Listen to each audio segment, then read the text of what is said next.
Hello and welcome to the Anyone Can Play Guitar podcast, which gives you, the listener, a series of hints and pointers on your journey as a musical artist. providing you with interviews from those in the music industry, along with our own experiences. Ben and James shine some light on the many pitfalls and opportunities that being a musician has to offer. Last week we had the middle slice of our trilogy with guitarist and band leader Jamie McCredie. Here we covered how to go about replicating things you hear on a guitar, moving to a big city to chase your dreams, and being professional. This week we have our final instalment with Jamie, where we move on to mastering your equipment, band leaders, and playing the West End. Welcome to episode 26 with me, James, and him, Ben. I'm a married man now. You are? Hopefully. I hope If so. everything's got a plan. Yeah. Yeah. That would be a bit embarrassing, wouldn't it? There's going to be a little interlude of guitar here of the really minor chords going. And this is when James found out that. But yes, episode number 3. Section part episode. Yeah. Yes, the one and Return of the the one and only 3-parter. So far. Ever. You never know. But yes, we're back with Jamie McCredie and getting a bit more onto the... So, we've got the learning phase of it, we've got the getting professional phase of it, now we're into the band leader phase. So this is like... I don't know if this sounds like his day job, basically. Yeah, well, the 3 core things are topics that I pulled out from this episode were mastering your equipment, which sort of touched on last time. But there's a lot more on it. Yeah. This time. Band leader. Yes. Brand new to me. Go on. Third one, I'm going to interject back into number 2. And then playing the West End. Yes. Part 2, the band leader. So in this, I mention you're a band leader for Roisin, which Jamie says, actually I'm not, which is fine. Then you go, but Ben, you got that wrong again. But then I go, it's on Jamie's Twitter page, so I'm not going to put the blame anywhere. But in Jamie's Twitter bio, it says band leader. There's no comma there. It doesn't. So I'm saying I was sent down a merry path of this before you start criticising. Look, if you got it wrong, you got it wrong. I didn't get it wrong. I'm going with the facts. It's like you thinking that I said Tim when I didn't. You definitely did say Tim. Definitely, it sounded a bit like Tim, but I did not call Willie Mason Tim. I know the story. I know the facts. I heard it twice, and both times. And this is besides the point. This is Jamie's episode number 3. Yeah. Anyway, yeah, you're right. Band leader though it was something which I bet if you had thought about it, you knew it would kind of existed. Like, well, as in someone's got to lead the band. But it's another one of those things. Until someone goes, "That's the thing." I'm like, didn't have a clue about that. That part was really interesting as well because it's kind of like getting it's very again into the what Jamie was saying about when he learned the guitar. It's quite an obsessive role. You've got to know everything. Oh, it sounds hardcore in many respects. It does. It really does. You've got to be good. You've got to be on it. Not just any Tom, Dick or Harry's going to be playing that role. Exactly. So yes, that part was really interesting. And then the West End bit is really interesting to me as well because he plays on the Book of Mormon quite a bit, which I still stand by as one of the greatest pieces of art. You love this Book of Mormon. Yeah, the stage show, not the religion, which again, if you're a Mormon and you're listening, good on you, it's fair enough. But the stage show is delightful. Delightful. The first time I listened to it, like... Can I get this soundtrack on... You can, on Apple Music. It's written by Trey Parker and Matt Stone, who wrote South Park. Yes, that comes up. But the first time I listened to it, it's so good, I nearly cried. It's so good. It's not emotional. I don't know if I've prepared for this. I've only just recovered from the Paul Langley episodes. It's just... It's amazing. And it's filth. In a good way. That's why you like it. Yeah. Yeah. So, if you are going to dig it out, and we'll get back into it at the end, parental advisory is required. Right. Okay, well, let's get into the final part with Jamie McCredie. So, Jamie, something that you mentioned earlier, which I want to go back to, you said that a lot of whether it's spare cash or whatever it might be, will often go on either getting or learning your gear and building up various bits of stuff, I think, as you put it. So I'm interested in a bit more of that, and I'm thinking, how much stuff do you have? What type of stuff do you need to do your sort of job, and how long does it take to learn all the different bits and pieces of the stuff? Well, now that's a question. I mean, I would sort of preface my answer with saying I think I'm a fairly well-behaved guitarist. I definitely do have quite a lot of guitars and a good few amps. But my little rule is I'll only ever get something if I know it's about to be used. Right. If I can justify its existence, if you see what I mean. Yep. And the longer you do stuff, the more you realise that there are certain key players that keep on making appearance. Like, you need a Telecaster. And you need to know what a Telecaster sounds like. So it's when someone asks you to do a session which is a Telecaster, what they mean is they want that twang from a Telecaster, which comes from a combination of the neck pickup and the bridge pickup, but in the middle position where you have the out of phase twanginess, and you learn these things. So I've got a Stratocaster and I've got a Telecaster, and I also have a spare of each of those, so that if I'm doing a tour, I actually have two spares of each of those. So that's starting to sound a bit silly, but there's a reason. I'll do a tour and I'll take a telly, and then I'll take another telly with me. So, which is set up exactly the same. So I'll have the same pickups in both of them, and if I can, I'll have the same, pretty close to the same type of guitar as well.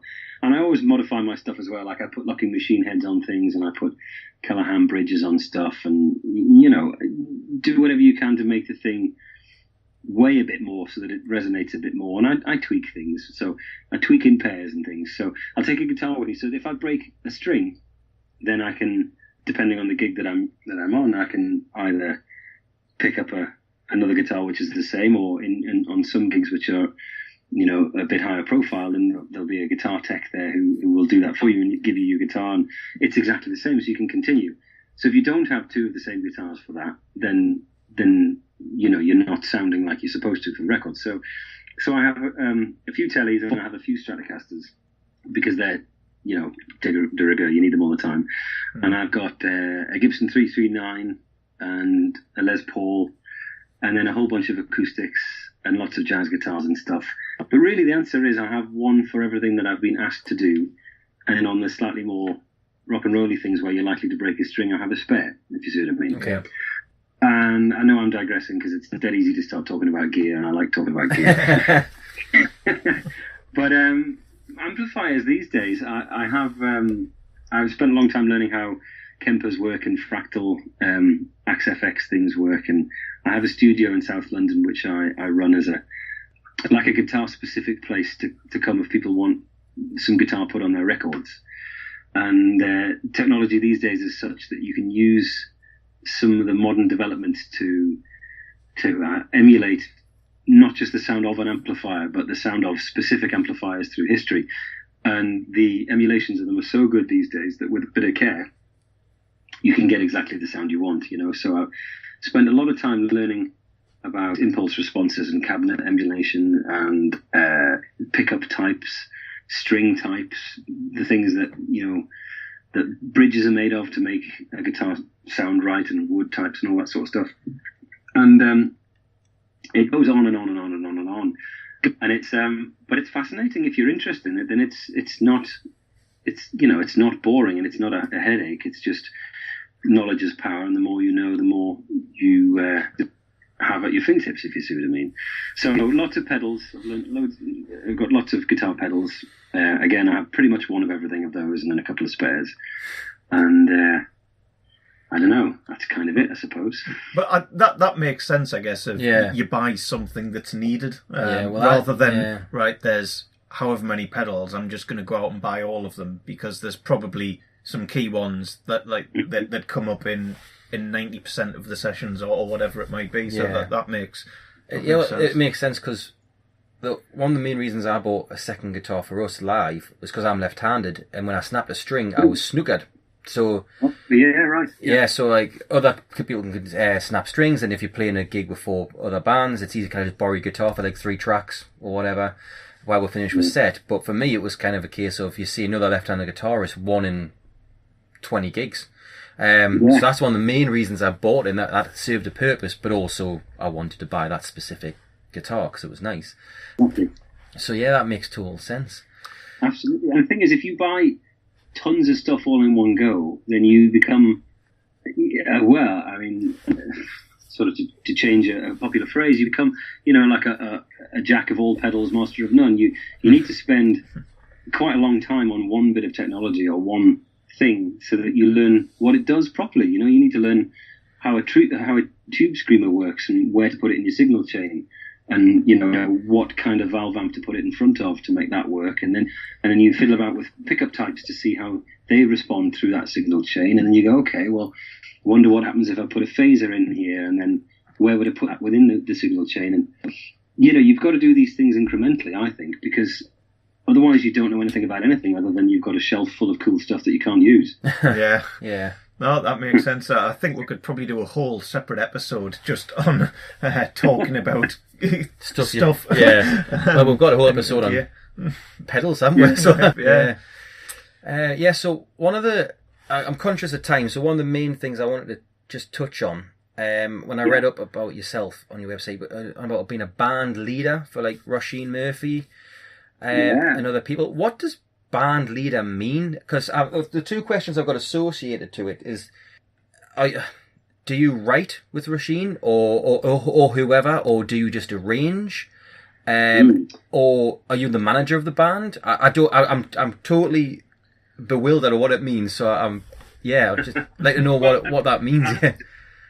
I'll have to sort of gently correct you there, because I'm not the band leader for Roisin's band. Oh, right. But I am a band leader and have been for lots of people. But for Roisin, there's a chap called Eddie Stevens who is responsible for all of that, and he's a very talented dude. He was in 07 and he was in Freak Power, and he's been in a lot of bands, and he's a very talented dude. So I could never say that job was one I've done for her. But obviously I've played in that band for 3 years, and I can tell you, in that one particularly, what goes on. You have someone who works for an artist, which is often a vocalist or a front person of a band, and their job is to listen to the recordings and essentially give that information to the musicians in the band, but control it, because you can't just have a bunch of people all having opinions about what needs to happen to make the song work. You need someone who has a very clear idea of how many verses we're going to do before a chorus, when's the bridge going to come in, and then are we going to segue this song into another song? Is it going to be in the same key? Are we going to do 4 songs in a row? All that kind of stuff. What happens is you get that, that information is usually sent to you either as an audio file, which is often created in a program like Logic or something like that, or Pro Tools, or you have the music sent to you in terms of dots and lines and stuff, and you one way or the other you memorize that stuff, and you memorize the chord progressions, and then you go to the rehearsals, usually without the singer, and you play through the whole gig, and that might take a couple of weeks to put together a whole tour, so you do that in places which are like a mocked-up stage. They tend to be big rooms with huge speakers, and all the stuff that you would have on a live gig is there in a rehearsal room, like a warehouse type thing, Yeah.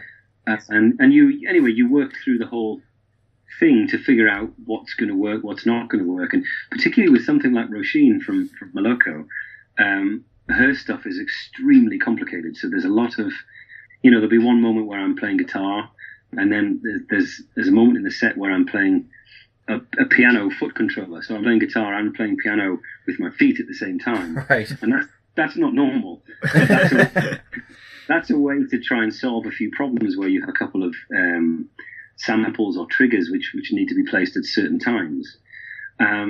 And there's loads of ways you can do this. Some bands will do something called playback, whereas the MD, or the band leader, MD stands for the musical director, Okay. they might record the whole thing, and then you'll get your vocalist who sings over it. And that's fine, and that happens a lot. But that doesn't give the opportunity for the performance to breathe.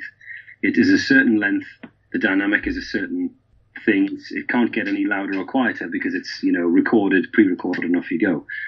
The other way to do it is where you have a musical director who's responsible for the parts within a song and tells everybody what's going to happen. And you find ways to learn the signals as to, okay, extend the chorus for a little while longer because the singer's crowd surfing, or let's go around the verse 3 more times or something, or there's a moment where you need to hit this because it sets off a trigger and the lighting guy is waiting for that trigger before he presses go on one of his pieces of software which illuminates the LCD screen behind, or LED screen behind, Right. So it depends. There are other bands that you might play for, like I still play for Kid Creole quite a lot, where he runs it like an old James Brown band, where, just before you go on stage, he'll say, this is what we're going to play. We're going to play this. It's going to be up a tone. It's going to be down a tone. We're going to drop the verse.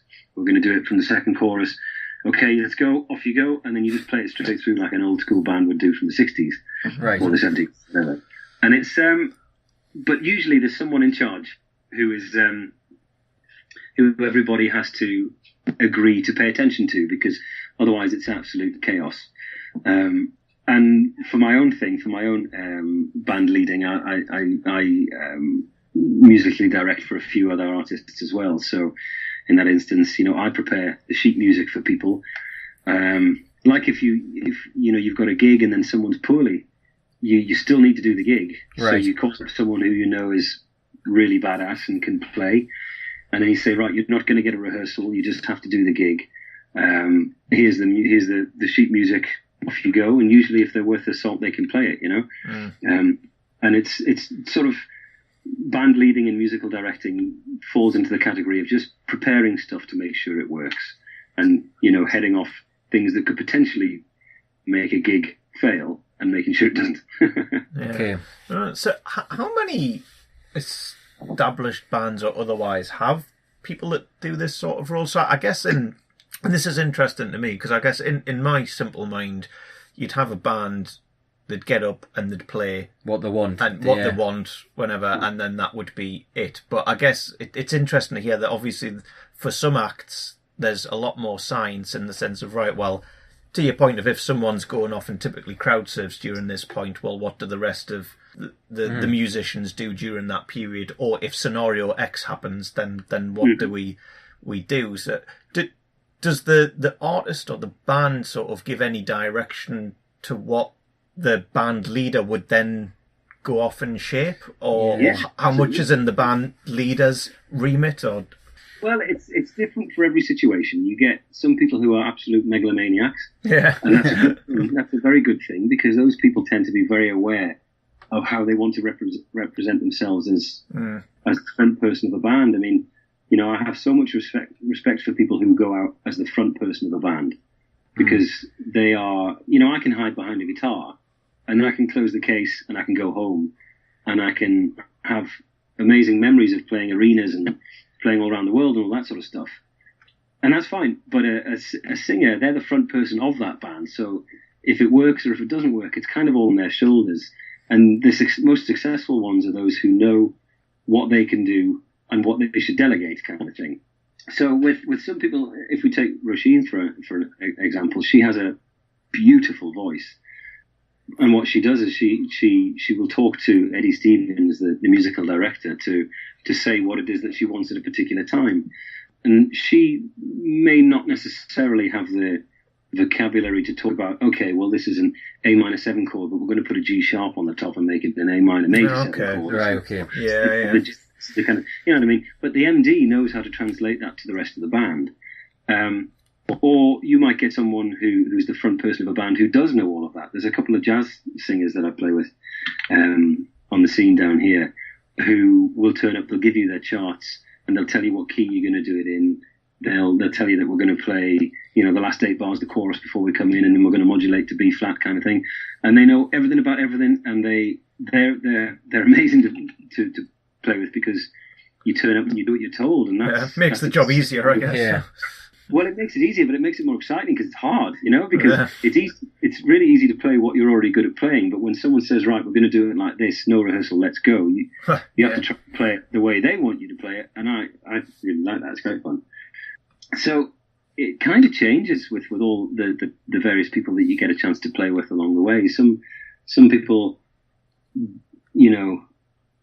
can convey all that information, but don't necessarily know the terminology that studied musicians will know. And some people know it all. Some people are in the middle. But the thing is that if someone is the front person of a band and has a beautiful voice, they can always hear what they want. So you have to try to make yourself well versed enough so that you can pay attention to what they want as well. And some bands don't have MDs. Some bands are just like, I don't know about Oasis, but I imagine it was probably Liam and Noel who pulled all the shots. Yeah. Pulled all the shots. And I don't know how particularly that, worked within their band, but they certainly knew what they wanted. And almost always the people who are successful, whether they know the name of a chord or a scale or whatever, they bloody do know it. It's just they maybe don't know it by the same terminology that other people know it, if you see what I mean. Yeah. No, it makes sense. Yeah. No, that's really interesting. Oh, cool.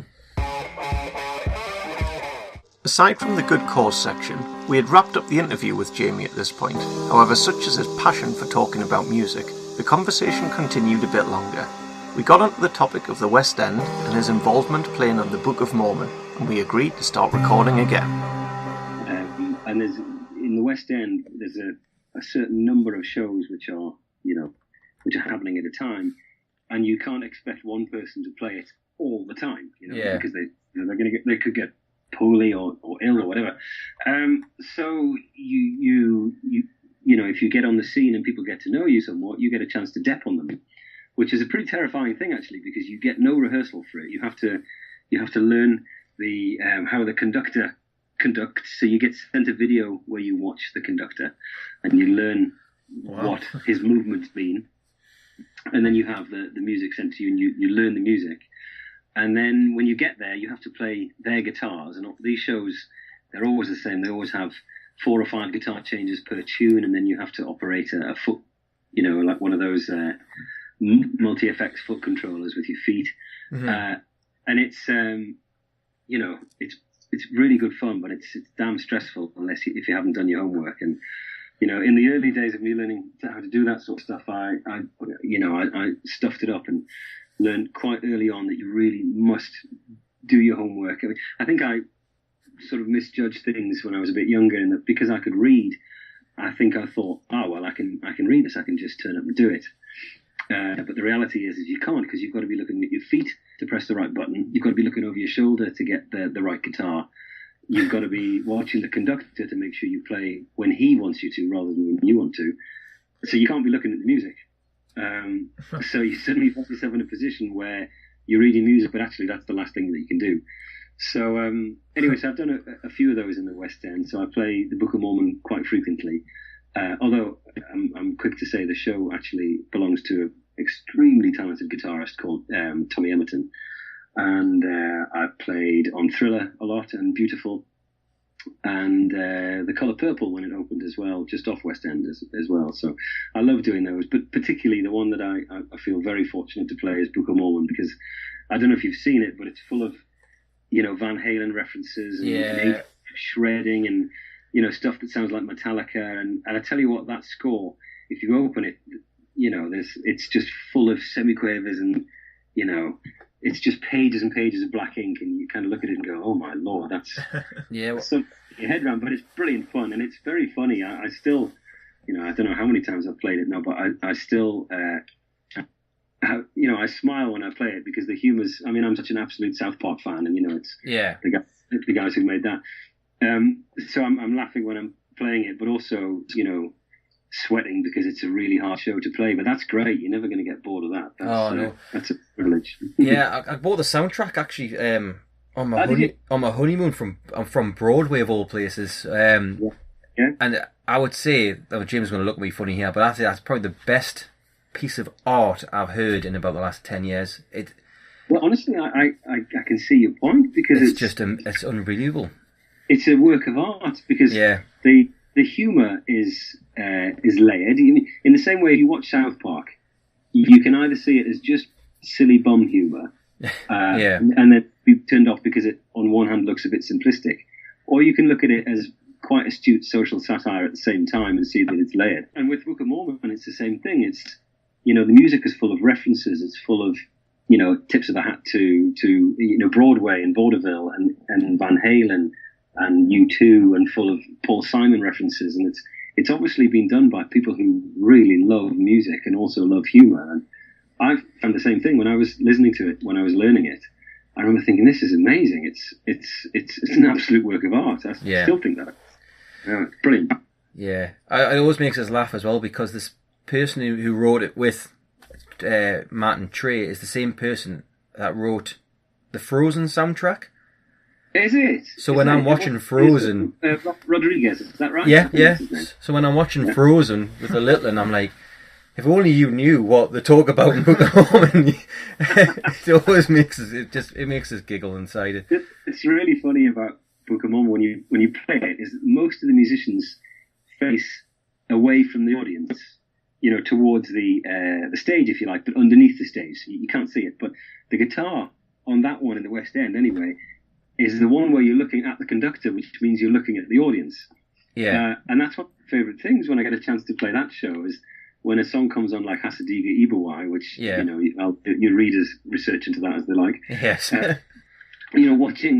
Watching people, watching their facial expressions is one of the funniest things in the world, especially when you get people who you think, oh no, they're not going to find it funny, like a 75-year-old gran. It's awful. But then, you see them, with tears streaming down their face laughing. It's brilliant. It's a privilege to do stuff like that. Oh, cool. Yeah. So, well, we're conscious of time, Jamie, and it's been great to go over the various things that we have so far. So the last bit of the show, which listeners will know, is where we ask guests if there's any particular charity good cause that they just want to give a quick plug to, that they might have close to their hearts. So is there anything yourself that you would typically want to give a nod to? Yeah, I guess there is, actually. I mean, when you mentioned it to me in passing before, I sort of thought, oh, well, I don't know, what can I say? But there's a medical group actually in London called the British Association of Performing Arts Medicine, or BAPAM, who do wonderful things for musicians. It's like a benevolent fund that they've set up with benefactors who invest money into this institute, and it's a thing for performing arts types, lovey-doveys from whatever walk of life, who are professionally working as performers or musicians or whatever.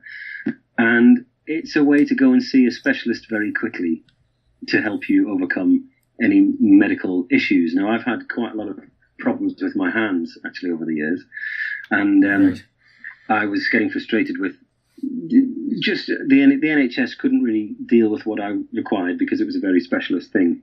So a friend of mine told me about BAPAM, and I went to see them, and they were absolutely wonderful. They really helped me figure out there was some problems with the joints in my thumbs, and they took care of me. And it didn't cost me a penny, and it allowed me to be back on my feet and playing when at that time I thought that my career was going to be in bits, and this was just as it was probably starting to go where I'd always hoped it would go.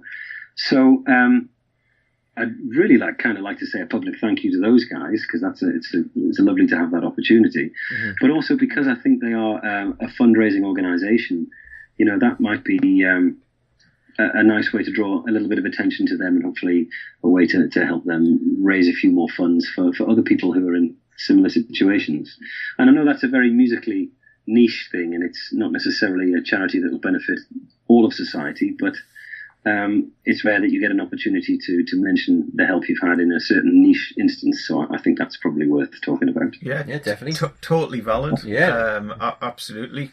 We'll as each week we'll put links in the show notes to them as well. Yeah, we always added the socials as well. Yeah, to help spread the word. Yeah, well, they did a lot for me. So I'm still whittling away, shredding as fast as I can. Good stuff. Well, look, Jamie, thank you very much for this. I've found a lot of it extremely interesting. Yeah, definitely. It's Me too. been fantastic to talk to you. Yeah. Well, it's been a pleasure. I've had an absolute blast. It's lovely. And like I say, I can talk all day, and I try not to. But, I do like talking about music, so hopefully I haven't waffled on too much. No, I'm sure you haven't. Good stuff. Cheers now. Right, speak soon. All right. Thanks. Nice one. Thanks. Bye-bye. Bye. Right. So I don't want to labour too much on the kit bit. Yeah, I was going to say, do you want to just mention that quickly? Yeah. But the point of he just doesn't buy any old kit for the sake of it. Yeah. Everything he buys, there's a purpose to it.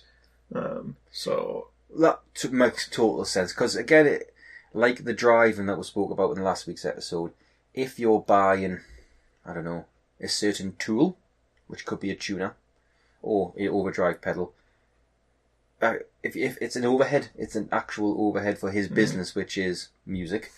And if you buy 20 pedals which you don't need, it's the best part of like a couple of £100 just wasted. You could sell them on, I guess, but really, it has to have a purpose. And I know there'll be a few things in there which is bought for pleasure. but what I liked is it ties into the Mike Livesley episodes. Was Jamie also uses some software emulation as well. Yeah. Well, I mean, I suppose if you're recording, why wouldn't you? Well, why wouldn't you indeed? Yeah. That's something you can try out when you're learning this random piece of music that I've not set you a task for yet. That's true. Oh, yeah, I'm looking forward to it. Wow. I'm going to have to find a... Suitable one. Yes. What, like Two Become One by the Spice Girls? No. Because... There's that overdrive on that. I don't know, but I can get a delay pedal on it. Can't put a delay pedal on bloody anything new. No, well, that's a bit of a lie, James. I could try and put it on anything, whether it works or not. Oh no, you could definitely put it on anything. Whether it works is a very different question. Yeah. But you're right. Jamie did mention that, like we said last week, he's a very well-behaved musician. Buys it stuff that he needs. Yeah. Rather than just out of, why not? Yeah, but it's a good to see again common themes that come out. Definitely.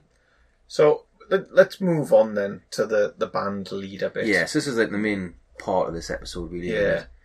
Now, this seems like a very interesting job. It sounds like a good job, an intense job. Yeah.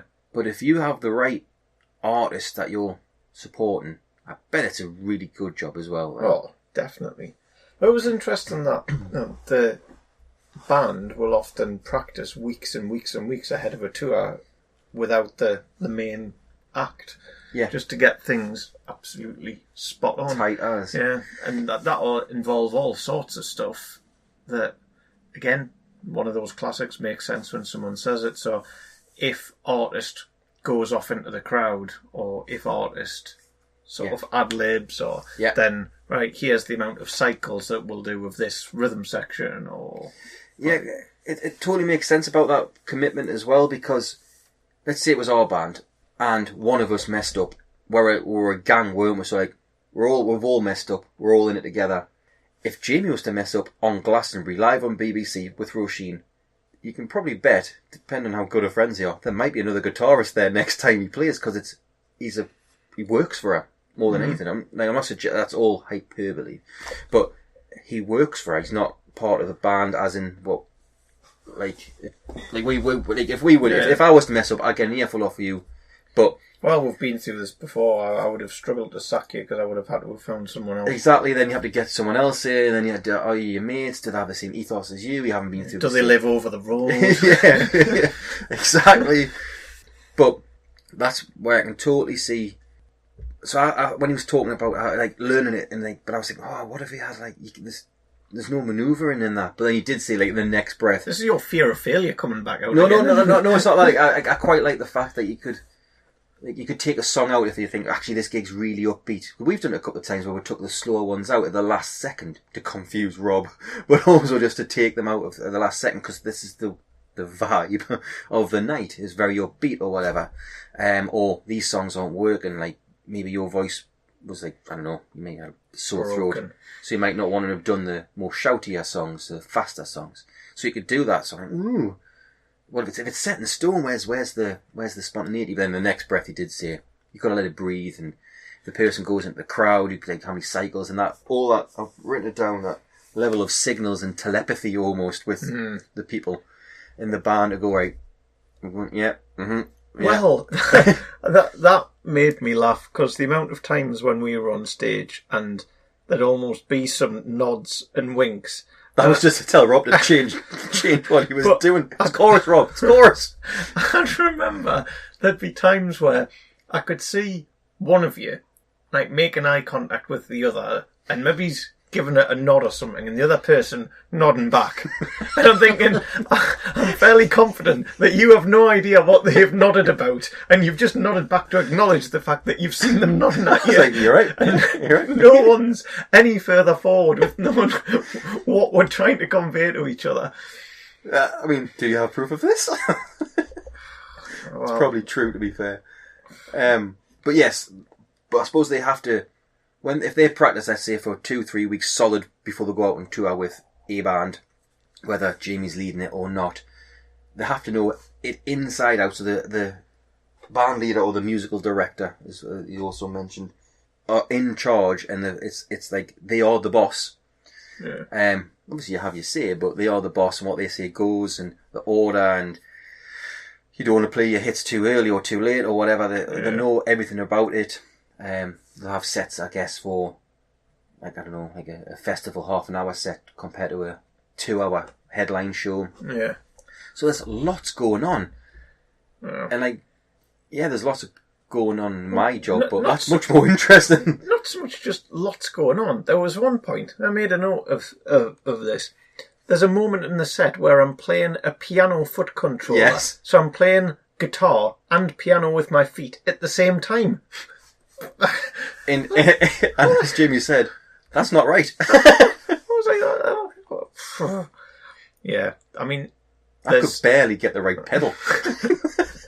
There's a level of coordination, time, and just in terms of how your brain works to be able to focus on those two. Because I guess in some instances, I've found, as much as we know, I'm by no means a great guitarist, but to be able to play some basic chords and sing, I found singing and playing the guitar at the same time fairly easy.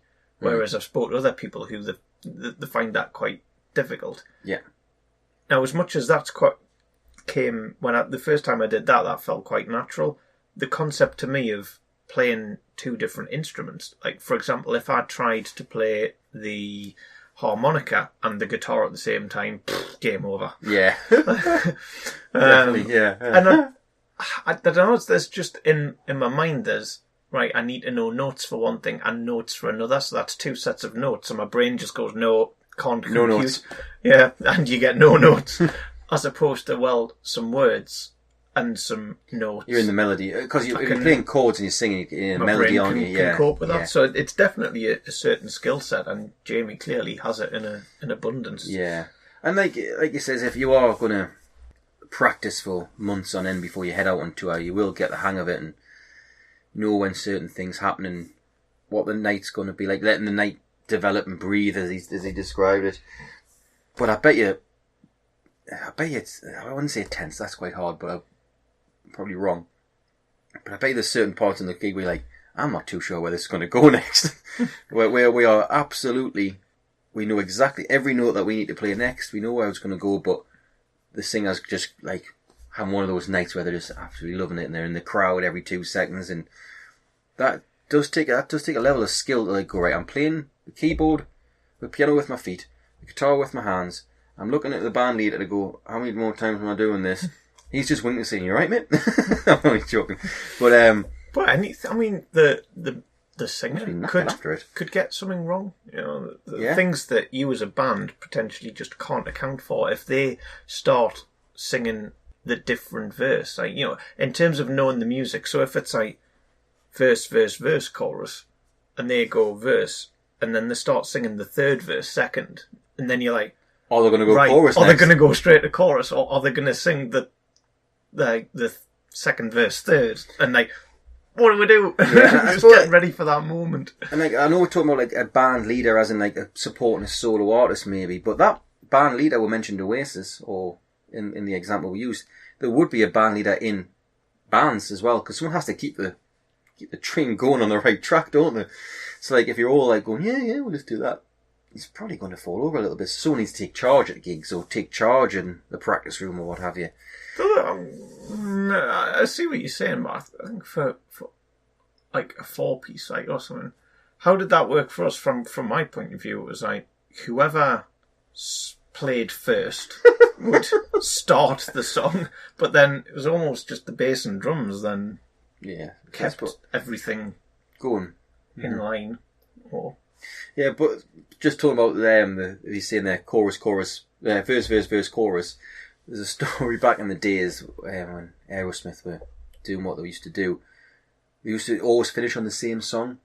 So just to mess with Steven Tyler, they played it first, and he walked off because he thought that's the last song. Because he was just like, because it was just one of those heady days, let's say. Just walked off. Done, I must have played the full gig. We're playing Sweet Emotion. It's the last song. I'm off. So yeah. But you're right. If you're in a band going, right, what is that person going to do next? Yeah, that'll be interesting. Definitely. So yeah, you're right. Interesting. I bet the whole process. I bet it's a really fun job. And again, it's the benefit or the actual getting to achieve playing at Glastonbury or being on tour or something like that, Yeah. and going, I've got this. Yeah. It could go anywhere at certain points, but I've got it. Yeah. And then he was talking about how some of the artists or the main act will know exactly what they want. They'll know all the technical speak, so they'll. I'm not going to be able to replay good examples, but they say, insert, right, I technically want you to be doing this, and this at this moment. Whereas others won't know any of that. They'll just go to the band leader and say, well, I want it to sort of sound like this at this point. And then the band leader will translate it into the technical spiel that then goes out to the rest of the band. But that's interesting as well. Like, you don't know what the next gig's going to be like. Like, we're going to play the same set, but I haven't maybe done the set list yet. But I know all the songs. And then you'll have ones that are really scripted. I bet it's pretty good, like. But then that kind of goes nicely into the West End work he does. Then again, just on that though, because I always used to go to gigs and think... As in, to perform or to watch? To watch. And I thought, they played the same bloody set, the same order all tour, like they're not getting bored of it. But then, thinking about it, there's probably good reasons. So if lighting guy needs to come in at this moment, then, if you just start jumbling the set round every night and it's different... the margin for error just surely increases massively. Yeah. Whereas if you've got a well-drilled routine that you can do the same all 30 nights of the tour, then you can rehearse it, you can drill it, and you can really reduce the scope for something someone going off piste or something not going right or all the rest of it. So that kind of makes sense when I think that. Maybe it's a bit of frustrating, and it was only the odd rare time that I'd see the same band on the same tour and be like, oh well, I know what song's coming next or whatever. But makes it sense. Does make sense, yeah. Then we're into the West End. Yeah, so this is the bit which we kind of recorded. We got back on the recording, didn't we? Yes, we did, because we'd finished. But again, Jamie just been. You could tell he just loves, like many of our guests, he just loved talking about music. Despite his tea was going cold, he was just constantly keen to keep the conversation going. And then we got into the West End, and he was like, "Oh well, look, just record from that 5-10 minutes, no bother." So the band leader part, I thought was really interesting, and I thought this is a very stressful way of work. Not a stressful way of work. Well, maybe a stressful way of working, but exciting. Yeah. The West End seems like it's another notch up, because this is something that's really scripted. And there's there's guitars coming over his head. You're not switching the set list around on it. No, exactly. Yeah, it's a story, isn't it? So you've got a guitar coming over your shoulder at a certain point because there's a guitar change in the song. You've got something on your foot pedal.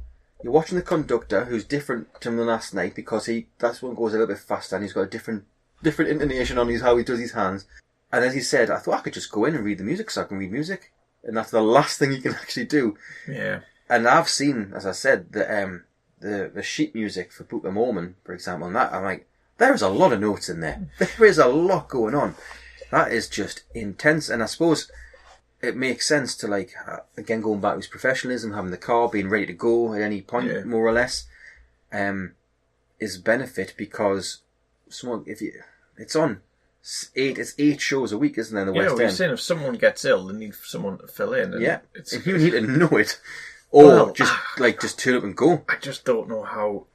If you're thinking of some of these big tours, and they'll have had weeks of practice together before they actually go and sort of do it for real.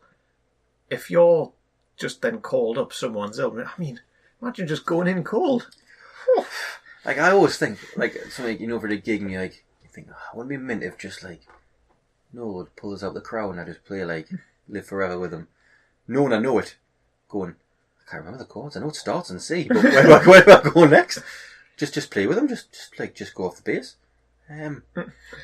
What's the second chord again? I would be like, it's that whole jamming session thing again, coming back, going, well, this is new.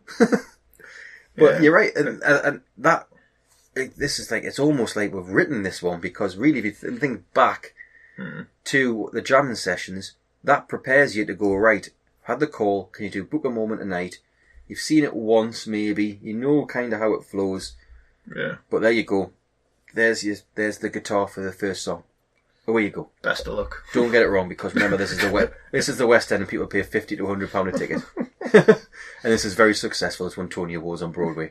Don't mess it up, because we won't call you back. And we really won't. So, like, that makes it go, whoa. Like, I could have a gig with you now, and you, Simon, and Rob now, and it'll be fine. I would have no nerves, because it's got that looseness to it. But you're fine to let me down, but you'd be more concerned about that. I wouldn't want to let a trained Matt down, no. What if they're in the audience that night? And I suppose, like, yes, you could probably get away with a little bit here and there, because he did say he made mistakes when he was playing. And I know we're being a bit flippant about it, but people will be watching the people sing and all that sort of stuff. But still, you have to be on point, because if you start playing in the wrong key, and you found respect, I guess, for anyone who does that kind of role. Because if you're playing in a different key and the singer all of a sudden sounds completely wrong, they're going to be put off, and the audience are going to go, "That was rubbish." Could unravel quickly. Yeah, because I've mentioned it before. There's a lot going on in that production. So yeah, total newfound respect. Which I think wraps things up for more or less just this week. Good calls of the week.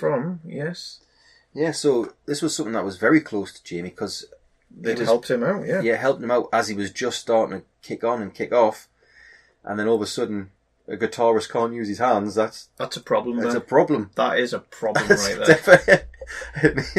I'll solve it. So the British Association of Performing Arts Medicine came to the rescue. Yeah, I mean, it sounds like it gets... It's a mouthful, but... Yeah, but was it Bampa? Yeah. It sounds, by the way he was talking, like it doesn't get the most funding in the world. It obviously helped him, and I bet he's not the only. He won't be the first, he won't be the last. Well, I think he's saying, had it not been for them, who knows where his career might have gone. He's still been teaching, for example. There's nothing wrong with that, but that's not what he was on the trajectory to do. Yeah. And that's a good cause to look into, especially if you are maybe thinking, I'm stuck here, what can I do? Yeah, some people might be in the same situation, whether it's a hand-specific injury, throat, whatever it might be. Back for drummers, pick a part of the body. Yeah. So we'll put links and stuff in the show notes, and definitely something to look out. Well, if you think, actually, you know what, I wouldn't mind throwing a couple of quid their way. Why not? Because it's definitely for artists. It's supporting the music community. Similar to Paul Langley's charity with tinnitus. Yeah, very close to the music community. So great one. Very good show. Up next week, we speak to Duncan Lloyd of Maximo Park about songwriting, writer's block, and writing songs with a live audience in mind. We've reached the end of this week's episode of Anyone Can Play Guitar podcast. Big thank you for tuning in, and remember to stop by iTunes or wherever you get your podcasts from and subscribe so that you never miss an episode. While you're there, it would be amazing if you could leave a rating and a review. All the show notes can be found at www.acpgmusic.com, and if you want to get in touch, Email us your questions, any feedback and any suggestions to info@acpgmusic.com. That's it for now. Keep supporting upcoming artists. And we'll catch you next time.